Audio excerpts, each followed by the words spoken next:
મિત્રો 23 લાખ વિદ્યાર્થીઓએ NEET યુજીની exam આપી હતી. જો કે પેપર લીકની ફરિયાદ પછી એનટીએનો મહત્વનો નિર્ણય સામે આવ્યો છે અને સીબીઆઈ તપાસની માંગ કરવામાં આવી છે. નેશનલ ટેસ્ટિંગ એજન્સી એટલે કે એનટીએ એ 3 મેના રોજ યોજાયેલી નીટ 2026 પરીક્ષા રદ કરી દીધી છે. પરીક્ષાની નવી તારીખો ટૂંક સમયમાં જાહેર કરવામાં આવશે. એનટીએ જણાવ્યું છે કે કેન્દ્ર સરકારની મંજૂરી બાદ પરીક્ષા રદ કરવામાં આવી છે.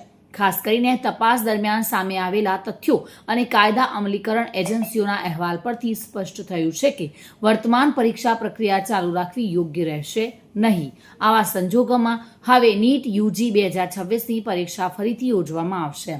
નવી પરીક્ષાની તારીખો અને એડમિટ કાર્ડ સંબંધિત શેડ્યુલ ટૂંક સમયમાં સત્તાવાર વેબસાઇટ દ્વારા જાહેર કરવામાં આવશે.